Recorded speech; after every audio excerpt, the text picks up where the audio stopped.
What's going on, everybody? My name is Gregory Kozarov. Kiwi. Kiwi comes from the military. It's a nickname. I'm going to keep reminding you guys. So if I do end up on stage one day, chant it out. It would be awesome. Anyways, I'm here to tell you about a hospital experience that I went through. About a couple weeks before the hospital, I ended up with some pain. Down in my area, so to speak. Area. Right? So, I'm not the type of guy that will go to the hospital for everything. I will walk it off. I was taught when I was younger to, walk it off. You fall, you scrape your knee, you crash your bike. Parents are always right there. Alright, you alright? Yeah. Alright, walk it off. That's how I was raised, So, anywho, ended up with that pain. And with the fact of me not really go to the hospital for everything, I have to have an incentive to go to the hospital. I have to have a reason, So, like I've shared before, I served 10 years in the Army, and I want to finish up those 10 years and retire, so I'm trying to go back. I tried the reserves. They told me I had to wait 6 months. The colonel didn't want to sign my crap. I got a lot of waivers that need to be signed, so he was like, nah, we'll try him again next time. So now I'm trying the National Guard. I'm trying National Guard. So the National Guard told me that they can bring me in at the MOS that I have now, which is my job, which is a 42 Alpha, which is a human resource specialist in the Army. Paper pushers are nickname.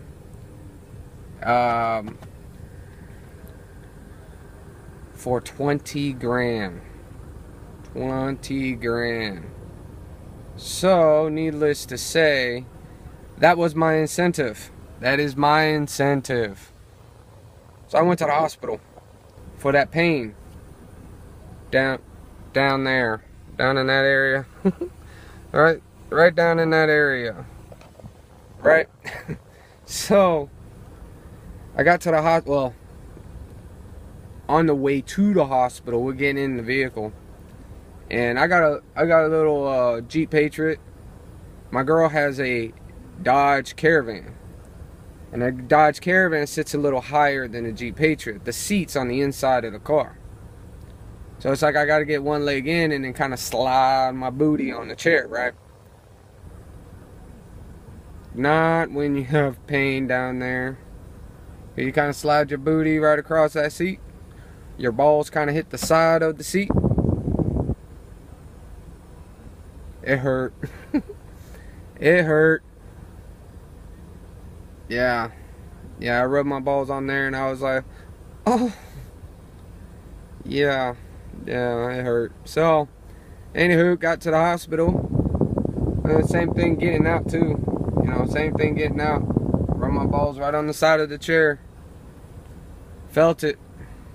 I really did. I really felt it, yeah. So, walk inside the hospital and there's a lady standing there, right?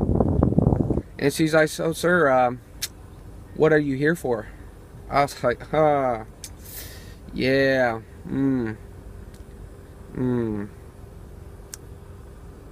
I'm here because of my balls. And so she turned around and she was like, well, without missing a beat, she turned around and asked me, which one? I was like, oh, all right.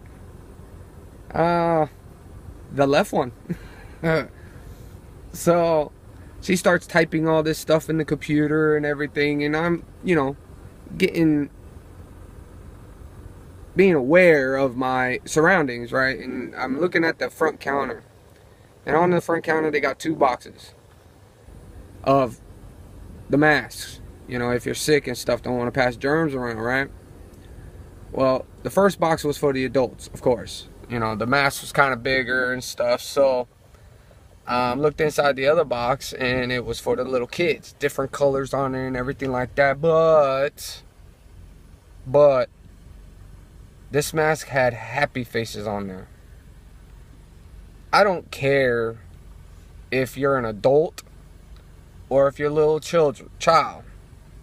Going up in the hospital, you are not happy. You are not happy. So, the kids that wear these masks should put the mask upside down, you know, turn that frown upside down kind of thing. Actually turn that happy face upside down to a frown, you know. But anyway, so I'm sitting there filling out my documents, and the lady came and got me and told me they got a room for me. So I went to the room, and a male nurse comes in, and he's like, well, go ahead and finish up, you know, filling out your documents, and when you have to pee in the cup, and I'll be back in here to tell you what's gonna happen next. I'm like, alright, cool, no problem. So he comes back in about maybe 5-10 minutes later, something like that, maybe longer. But he comes back in and he's like, well, there's gonna be another person that's gonna come in and take you for an ultrasound. Ultrasound? Really? I didn't know they use this machine for, you know, everything. I thought it was for, you know, just the pregnant people, you know. So I turned around and I was like, I'm not pregnant. Oh, what the hell do I need an ultrasound for? So, whatever. So the nurse did come get me. Took me down to the ultrasound area. And there was a female nurse. And my girl was with me. As soon as she was getting ready to do her stuff, she asked me to take my, you know, clothes off. Really just the bottom portion. I had the robe on, so I lifted up the robe this far, you know, took my underwears off. And she told me to put a towel underneath my balls. And she asked me to grab my penis, lift it up to my stomach, and put a towel on it to hold it. I don't know if it's every guy out there, but for me, my penis has a comfortable area where it likes to hang out with his boys, you know? So tested it out first, you know, I put it up there, put the towel on there, see if it'll hold it. Nope, my thing is trying to swing about around, trying to be nosy. You know, what the hell's going on? Like, what the hell are you doing with my buddies? What's going on? You know, I kind of thing. So now I lifted it up and I have to hold it on my stomach, you know, I have to hold it there because my penis is trying to be nosy still. So I held them on my stomach, and the lady grabs this liquid. I got a little scared, you know. I got a little not panicky, but you know, I got a little worried. She went to go squeeze it. I'm thinking that this liquid's gonna be cold on a sensitive area. You do not pour cold liquid on a sensitive area, because that will make anybody squeal. I don't care how big you are. So she went to go squeeze it, and apparently it's warm. Apparently they keep this liquid stuff in a heated box. I didn't know that. It's a good thing though. Good thing. Great thing. So she started rubbing this machine on my right side on my nuts, and you know, I was fine. You know, it's not the right side. Remember earlier, it's the left side, right? So she's rubbing, and I hear like pictures taken on the computer next to me this way, right, to the right. And all of a sudden she started moving towards the left side, and that's when, yeah, the pain was there. So of course the pain was there because I was sitting there going, ooh, like kind of little jerks, but not really big jerks. I didn't want to mess it all up, you know. But yeah, through this whole process, my girl's behind me sleeping. Might be a good thing or a bad thing, I don't know. But if I ended up with a boner, I don't know how would that turn out. I don't know what would have happened, you know, if we would got an argument about it, blah blah blah. You know, I don't know. But a good thing is that I had pain down there, so the pain override the boner, so I didn't end up with a boner. Anyways, I heard from a friend that in Canada, they got this place called a rub and tug. Please let me know if anybody else heard of this place. Because what they do in there is the same thing. You got to put a towel underneath and you got to put a towel above. And apparently, in this rub and tug place in Canada, single guys out there, single guys anywhere out there, is gonna love this place because they really do a rub and tug and a great job down in the males area. It's kind of like a massage parlor, but the trying to think of the word, the point of focus, the focus point is in the genital area, in the penis, for this rub and tug place. Very interesting. Didn't know that. So I shared this story with my buddy and he told me about it. I was like, seriously?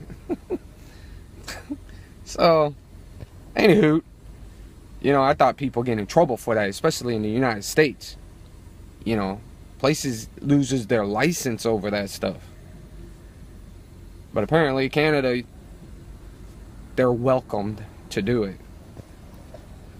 I wonder if they warn you though before anything, like let you know what's going on, especially for somebody like me that didn't know that actually happens.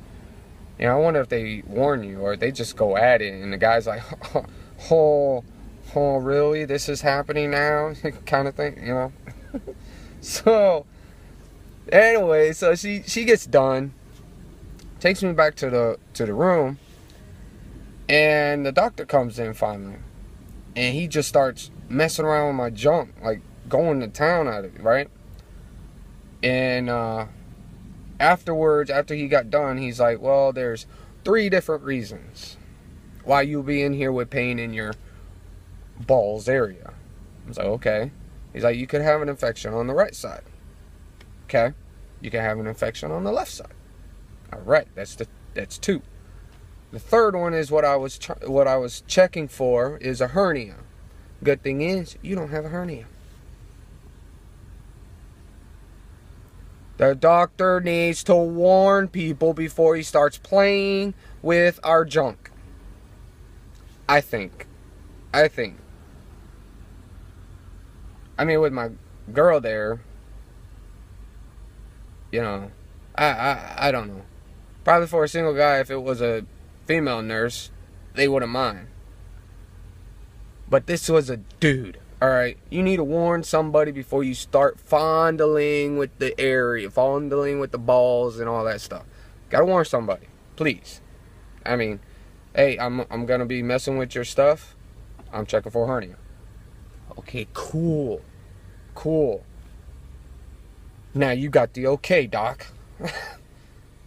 So after it's all said and done, apparently I had a infection in my left side, my left tube going down to my nuts. So took some pills. I'm feeling much better. Got my boys back. I hope you guys enjoy. Kiwi signing out.